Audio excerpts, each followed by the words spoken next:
मंडी में हिमाचल किसान सभा और सेटू की हिमाचल प्रदेश राज्य कमेटियों द्वारा मनरेगा के मुद्दों पर राज्य स्तरीय संयुक्त अधिवेशन आयोजित किया गया।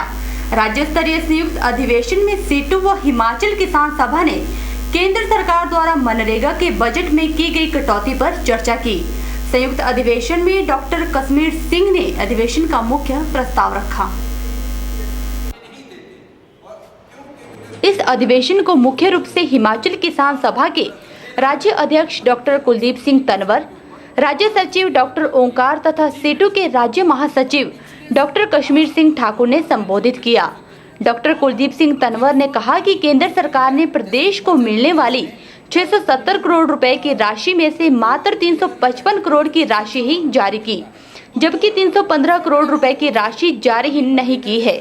उन्होंने कहा कि प्रदेश में कई खंडों में जिन मनरेगा कामगारों ने मनरेगा के कार्य किए हैं, लेकिन उन्हें पिछले 9-10 महीनों से मजदूरी का भुगतान नहीं हुआ है।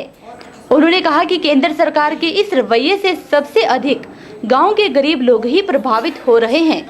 मनरेगा में काम करने से जहां ग्रामीण गरीबों के घर में चूल्हा जलता था, वहीं गांवों में विकास संबंधी कार्य भी हो रहे थे। और हिमाचल में भी जो ग्रांट थी वो 740 करोड़ से घटाकर उसको 355 करोड़ पे लाया है। उसे हिमाचल किसान सभा और CI2 उसका कड़ा विरोध करती है और केंद्रीय सरकार से मांग करती है कि हिमाचल प्रदेश में जहां पर रोजगार की और सुविधाएं नहीं है, इसके अंदर लगभग 62% महिलाएं जो पार्टिसिपेट करती थी और 36% के करीब इसमें अनुसूचित जाति और जनजाति के लोग इसमें भाग लेते थे। पिछले वर्ष हमारी हिमाचल प्रदेश की जो अचीवमेंट थी वो 103% रही।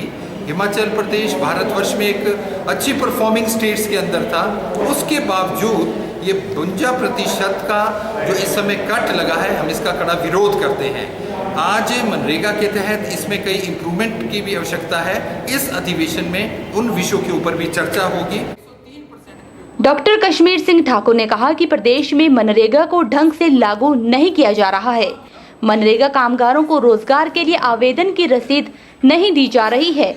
ऐसा इसलिए किया जा रहा है ताकि निर्धारित समय पर काम न मिलने की स्थिति में उन्हें कानूनी तौर पर मिलने वाला बेरोजगार भत्ता राज्य सरकार को न देना पड़े। उन्होंने कहा कि इसे रोकने के लिए कोई प्रभावी कदम सरकार व प्रशासन की तरफ से नहीं उठाए जा रहे। आज CI2 और किसान सभा का राज्य कमेटी की ओर से संयुक्त सम्मेलन किया गया मनरेगा के मुद्दे को लेकर, क्योंकि सबको मालूम है केंद्र सरकार ने मनरेगा के बजट में कटौती कर दी और जो लेबर कंपोनेंट है उसमें 52% का कटौती कर दिया। इससे ग्रामीण क्षेत्रों में लोग बेरोजगार हो गए, मनरेगा के तहत सारे काम ठप हो गए और उसके खिलाफ ये सारा सम्मेलन किया जा रहा है। आगे भावी आंदोलन की योजना बनाई जा रही है और आज हमने तय ये किया है कि 25 मार्च से लेकर 31 मार्च तक पूरे प्रदेश में जो है हर ब्लॉक पर आंदोलन किए जाएंगे मनरेगा के बजट में कटौती के खिलाफ, मनरेगा को लागू करने के लिए और उसके तमाम जो मुद्दे हैं उनको लेकर जो है मनरेगा के मुद्दे को लेकर आंदोलन किया जाएगा। और हम केंद्र सरकार को मजबूर कर देंगे, क्योंकि भाजपा का सरकार जो है बेसिकली हम सब रहे मनरेगा में बजट कटौती इसलिए करे क्योंकि ठेका प्रथा लागू करनी है, प्राइवेट सेक्टर को बढ़ावा देना है और गांव के स्तर के लोगों को रोजगार नहीं मिलेगा। इसलिए सरकार ग्रामीण विरोधी है, मजदूर विरोधी है, आम जनता विरोधी है और महिलाओं की संख्या 62% है जो मनरेगा के तहत काम करती है और ये सरकार महिला विरोधी भी है। इसलिए आंदोलन जो है हर गाँव स्तर पर जिससे ब्लॉक स्तर पर जो है ये किया जाए। डॉक्टर कश्मीर सिंह ठाकुर ने कहा कि सेटू व किसान सभा के राज्य अधिवेशन ने प्रस्ताव पारित करके मांग की कि मनरेगा को किसी भी हालत में मात्र कुछ जिलों में सीमित न कर पूरे देश में लागू किया जाए। मनरेगा में काम की गारंटी को 100 दिन से बढ़ाकर 200 दिन किया जाए। ब्यूरो रिपोर्ट के चैनल मंडी।